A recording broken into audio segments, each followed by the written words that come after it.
que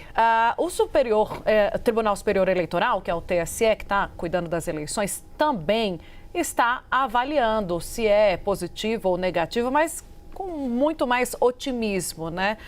Esse momento atual, né? E Luísa Martins foi conversar com alguns ministros para entender, porque o X ficou praticamente de fora, Luísa, dessas eleições, pelo menos até aqui. Luísa trouxe na semana passada ainda uma expectativa, claro, diante do cumprimento dessa última exigência do ministro Alexandre de Moraes, a possibilidade, segundo integrantes do Supremo, de a decisão sair antes do segundo turno. Isso tudo está na mesa, está sendo discutido, mas há uma avaliação no TSE de que foi positivo, então, Luísa, me corrija se eu estiver errada, mas o que você conseguiu conversar com os ministros sobre a ausência do X neste momento das eleições? Vamos lá, Tainá, boa tarde para você, Uribe, Clarissa, Pedro, todos que estão conosco nesta segunda-feira.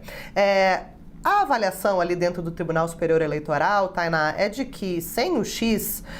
o cenário foi menos grave do que o esperado em relação ao uso das redes sociais e ao impacto potencialmente negativo das redes sociais nas eleições, nesse primeiro turno, né, na primeira fase da campanha eleitoral neste ano. E isso tudo tem um contexto. A gente lembra que em junho, quando a ministra Carmen Lúcia assumiu a presidência do TSE, a ministra disse que era preciso lutar contra o algoritmo do ódio, falou que a mentira espalhada pelas redes sociais era um desaforo tirânico contra a integridade das democracias. Havia uma preocupação muito grande da ministra em como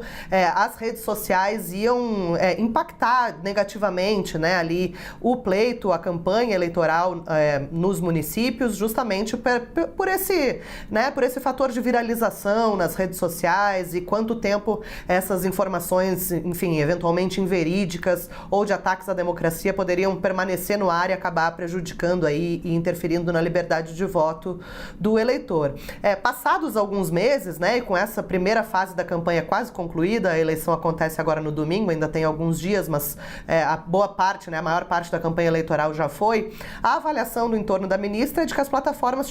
têm sido, na verdade, até agora, bastante colaborativas, cumprindo rapidamente, inclusive, as decisões judiciais de remoção de conteúdo. Há relatos de que algumas dessas remoções ocorreram em cerca de minutos, ali, 20 minutos, meia hora, quando antigamente havia uma preocupação de que pudessem ficar no ar por muitas horas ou até dias, né, antes de as plataformas efetivamente darem cumprimento a essas decisões judiciais. Isso tem dois fatores, né, que fazem a avaliação da ministra